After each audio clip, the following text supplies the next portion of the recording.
കുമ്പേ കുമ്പേ കുമ്പേ വാ വാ. കുമ്പേ കുമ്പേ കുമ്പേ കുമ്പേ. പിന്നെ ഞങ്ങൾ മുംബൈയിലോട്ടുള്ള യാത്ര തുടങ്ങി. ഓട്ടോ ഹൈടെക് ആയതുകൊണ്ട് തന്നെ എവിടെ കാല് കിട്ടിയാലും സെറ്റിക് ആവുക. ഹിന്ദി പഠിച്ചിരിക്കുന്നത് നല്ല കേട്ടോ, അല്ലെങ്കിൽ ഞാൻ നോക്കുന്ന പോലെ അങ്ങോട്ടും ഇങ്ങോട്ടും നോക്കിയിരിക്കാം. പിന്നെ ഞാൻ നേരത്തെ പറഞ്ഞ പോലെ തന്നെ എവിടെ ഫുഡ് കഴിക്കാൻ കയറിയാലും അവിടെ മെയിൻ ആയിട്ടുള്ള ഹൈലൈറ്റ് ആയിരിക്കും വടാപ്പാവ്. കുറച്ചൊക്കെ കഴിയുമ്പോൾ നമുക്ക് തന്നെ മടുക്കും. പിന്നെ അവസാനം ഞങ്ങള് പറഞ്ഞത് കടക്കാർക്ക് മനസ്സിലാകാത്തതുകൊണ്ട് ഉള്ള സാധനം കൂടെ എടുക്കാൻ പറഞ്ഞത് അതായി കാണും.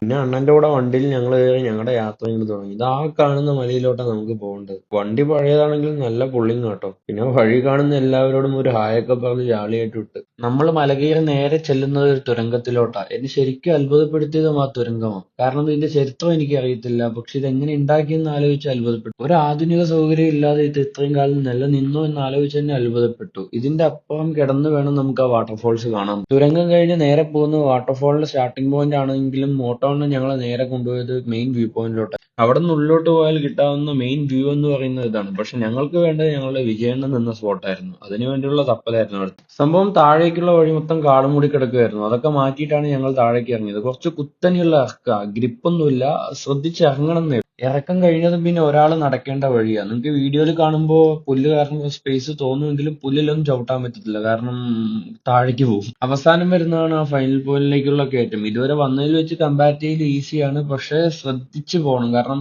അങ്ങോട്ടോ ഇങ്ങോട്ടോ പോയി കഴിഞ്ഞാൽ മൊത്തം കൊക്കയാണ്. ആൻഡ് ഫൈനലി ഞങ്ങൾ ആ വ്യൂ പോയിന്റിലോട്ട് എത്തി. And the view is really awesome.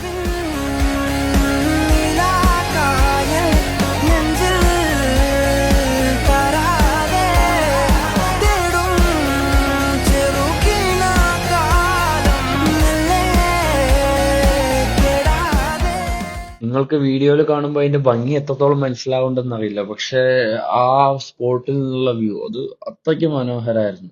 കുറച്ച് ടൈം സ്പെൻഡ് ചെയ്തതിനു ശേഷം ഞങ്ങൾ പിന്നെ തിരിച്ചു കയറി. പിന്നെ വാട്ടർഫോളിന്റെ സ്റ്റാർട്ടിംഗ് പോയിന്റും പോയി കുറച്ചു നേരം ആ ഗുഹയുടെ ഭംഗിയൊക്കെ ആസ്വദിച്ച് ഞങ്ങൾ തിരിച്ച് റെയിൽവേ സ്റ്റേഷനിലോട്ട് വന്നു. ഏകദേശം 4 മണിയോടുകൂടി തന്നെ ഞങ്ങൾ റെയിൽവേ സ്റ്റേഷനിൽ എത്തി. അവിടെ നിന്ന് തന്നെ ഫുഡും കഴിച്ച് അവിടുന്ന് നേരെ പനവേലിലോട്ട്. അവിടെയാണല്ലോ ഞങ്ങൾ ബാഗ് വെച്ചിട്ടുള്ളത്. സോ ബാഗ് എടുത്തിട്ട് ഞങ്ങൾ അടുത്ത സ്പോട്ടായ മാതേരാനിലോട്ടാണ് പോകുന്നത്.